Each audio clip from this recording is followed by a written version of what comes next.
Combined standard deviation में क्या होगा बच्चे, आपको 2 सीरीज गिवन होगी। इनफैक्ट 2 सीरीज के बारे में डाटा गिवन होगा। आपको दिया होगा दोनों सीरीज की नंबर ऑफ टर्म्स n1 और n2, दोनों सीरीज का मीन और दोनों ही सीरीज का स्टैंडर्ड डेविएशन। 6 चीजें दी होंगी आपको, number of terms n1 n2, दोनों सीरीज का mean x1 bar and x2 बार, दोनों सीरीज का standard deviation 1 and standard deviation 2। ठीक है, फॉर्मूला में क्या करना है, पहले सबसे पहला स्टेप है, स्टेप 1 इज सबसे पहले निकालेंगे कंबाइंड मीन, जो हमने 9 चैप्टर में पढ़ लिया है। कंबाइंड मीन कैसे निकलता है बच्चे, x12 बार कैसे निकलता था? हाँ जी, कौन फॉर्मूला बताएगा? अंकिता।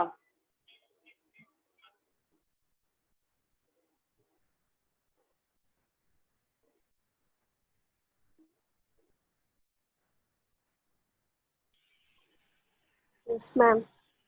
हाँ जी, कंबाइंड मीन का formula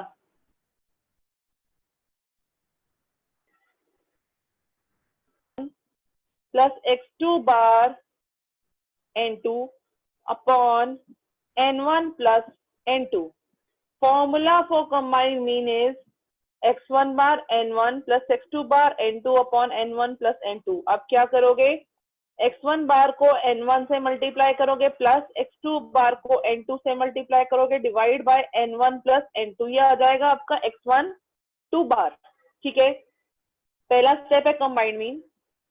step 2 is find d1 and d2। d1 कैसे निकलता है, x1 बार इसमें से x12 बार माइनस करना है, ये माइनस करना है। d2 निकलेगा x2 बार में से x12 बार माइनस करना है। दोनों में से कंबाइंड मीन, इसमें से कंबाइंड मीन माइनस करना है, इसमें से कंबाइंड मीन माइनस करना है। ठीक है, फिर इसी का d1 का स्क्वायर ले लेना है, d2 का स्क्वायर कर देना है। जैसे इसकी वैल्यू आई -3 तो ये आ जाएगा 9, इसकी आई -2 तो ये आ जाएगा 4। ठीक है, d1 निकालेंगे x1 बार माइनस x12 बार, d2 निकालेंगे x2 बार माइनस x12 बार, d1 का स्क्वायर d2 का स्क्वायर की वैल्यू निकाल देनी जो हमारी यूज होगी। ठीक है, स्टेप 3 इज अगर स्टैंडर्ड डेविएशन का स्क्वायर नहीं दिया हुआ, स्टैंडर्ड डेविएशन का स्क्वायर दोनों का निकाल देंगे। ठीक है, formula for combined mean of 2 series, अगर 2 सीरीज है उसका फॉर्मूला क्या है बच्चे, देखो formula is this, n1 standard deviation 1 का square plus n2 standard deviation 2 का square plus n1 d1 square plus n2 d2 square. तो combined standard deviation 1 2 is under the root n1 standard 1 का स्क्वायर प्लस n2 स्टैंडर्ड 1 2 का square plus n1 d1 का square plus n2 d2 का square, सबको multiply करना है n1 n2 के साथ अपॉन n1 प्लस n2। ये कंबाइंड फॉर्मूला है। ठीक है, लास्ट स्टेप होगा ये। सबसे पहले हम क्या करेंगे बच्चे, आपको गिवन होगा n1 n2 x1 bar x2 bar standard deviation 1 standard deviation 2। Find combined mean, combined mean क्या होता है, x1 bar n1 plus x2 bar n2 upon n1 plus n2। Step 2 is d1 and d2 निकालना है। d1 निकलेगा x1 बार minus x12 बार, d2 निकलेगा x2 बार minus x12 बार। d1 का square कर लेंगे, d2 का स्क्वायर कर लेंगे, स्टैंडर्ड डेविएशन 1 का स्क्वायर कर लेंगे, स्टैंडर्ड डेविएशन 2 का स्क्वायर कर लेंगे। Formula is n1 standard deviation 1 का square plus n2 standard deviation 2 का square plus n1 d1 square plus n2 d2 square upon n1 plus n2। अगर ऐसे 3 सीरीज दी हो तो फिर क्या होगा, n1 स्टैंडर्ड डेविएशन 1 का square plus n2 standard deviation 2 का square plus n3 standard deviation 3 का square plus n1 d1 square plus n2 d2 square plus n3 d3 square upon n1 plus n2 plus n3। बस एक चीज ध्यान रखना, जो combined mean होगा वो 3 का निकलेगा। जो कंबाइंड मीन होगा ना बच्चे वो 3 का निकलेगा। कंबाइंड मीन कैसे निकलेगा, 3 वाले में x1 2 3 बार, वो कैसे निकलेगा, x1 bar n1 plus x2 bar n2 plus x3 बार n3 upon n1 plus n2 plus n3। जितनी बार वो आता रहेगा उतने उतने ऐड होते जाएंगे, उसका फॉर्मूला में डालते जाएंगे। जनरली आपको ये वाला क्वेश्चन आता है, ये वाला नहीं आता है। देखो ये क्वेश्चन है Two samples of size 100 and 150 respectively have mean 50 and 60. Sample size मतलब N1 and N2 is given. N1 का मीन है ये, N2 का मीन है ये, and standard deviation is 5 and 6. ये स्टैंडर्ड डेविएशन 1 है, स्टैंडर्ड डेविएशन 2 है. अब बताना है कंप्लीट स्टैंडर्ड डेविएशन निकालना है, बस आप इसको निकाल लोगे सिंपल फॉर्मूला से. ठीक है. Next topic is variance. बड़ा इजी सा क्वेश्चन वेरिएंस का टॉपिक है. Variance is equal to standard deviation का स्क्वायर, इसका स्क्वायर. ठीक है. फॉर्मूला क्या होता था स्टैंडर्ड डेविएशन का? नॉर्मल कोई भी फॉर्मूला लिख लेते हैं. स्टैंडर्ड डेविएशन का होता था under root summation F D X upon summation F minus summation F D X square upon summation F upon summation F D X upon summation F का होल स्क्वायर. अब इसका square करेंगे तो इस पूरे का स्क्वायर, स्क्वायर से root हट जाएगा. तो वेरिएंस वाले फॉर्मूला में, सारे फॉर्मूला में बिना रूट के फॉर्मूला है summation F D X square upon summation F minus summation F D X upon summation F का whole square. Under the root हट जाएगा. ठीक है. फर्स्ट फॉर्मूला क्या था? Summation F X square upon summation F, under root था, discrete में under root हटा दो, सिंपल. और इंडिविजुअल सीरीज में क्या था? Summation small X square upon N, under the root था, अंडर रूट हटा दो.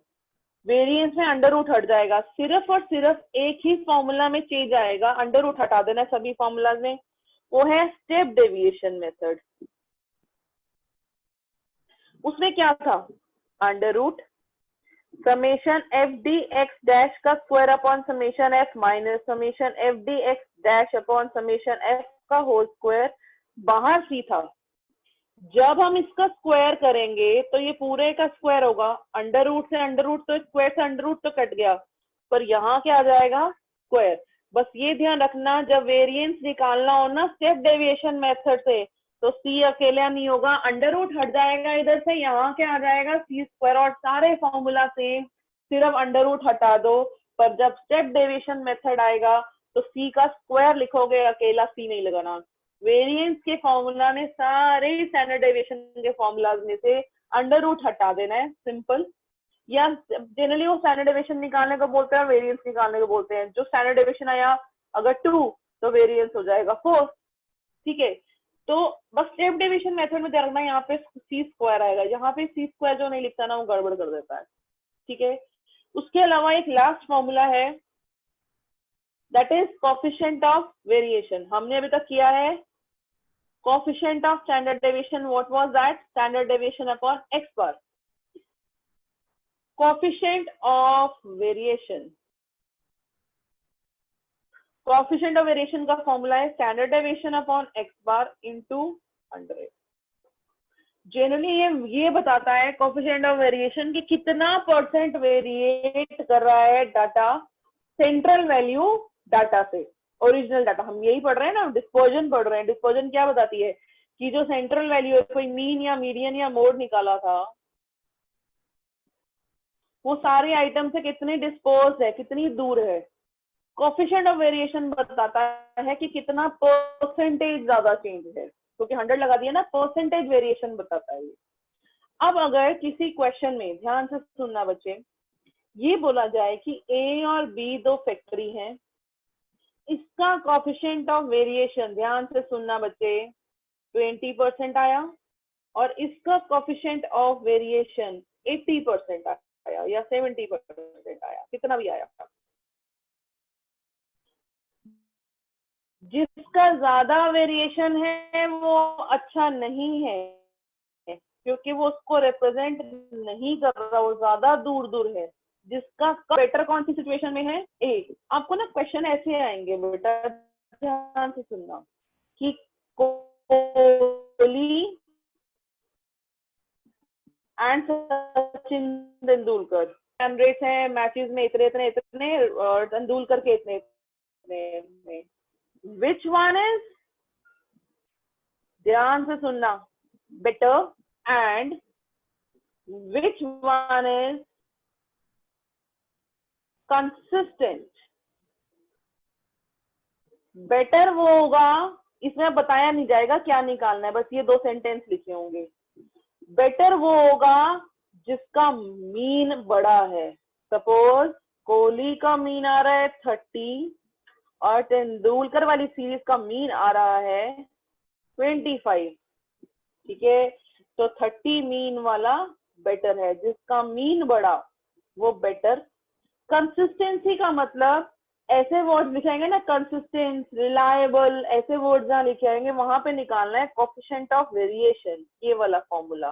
Standard deviation upon x bar into 100, यानी हमें स्टैंडर्ड डेविएशन पहले निकालना पड़ेगा। ठीक है, कोफिशिएंट ऑफ वेरिएशन जिसका कम वो बेटर, मीन जिसका ज्यादा वो बेटर है, कोफिशिएंट ऑफ वेरिएशन जिसका कम वो कंसिस्टेंट है। सपोज कोहली का मीन तो आया 30 पर इसका कोफिशिएंट ऑफ वेरिएशन आया 60% और इसका कोफिशिएंट ऑफ वेरिएशन आया 35%, तो दोनों में से कंसिस्टेंट कौन सा है? तेंदुलकर।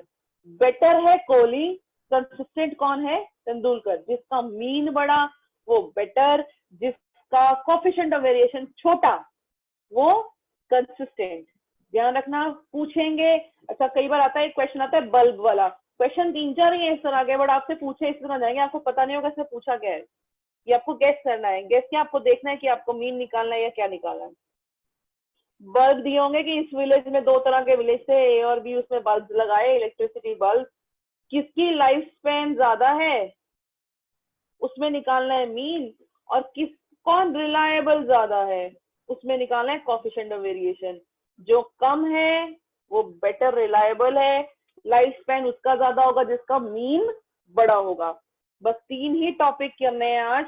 एक हमने किया है combined standard deviation, that is formula for combined standard deviation is under the root n1 standard deviation 1 का स्क्वायर, n2 स्टैंडर्ड डेविएशन 2 का स्क्वायर, n1 d1 का स्क्वायर, n2 d2 का square upon n1 plus n2, where d1 square या d1 क्या है? x1 बार minus x12 बार। और x12 बार कैसे निकलता है बेटा?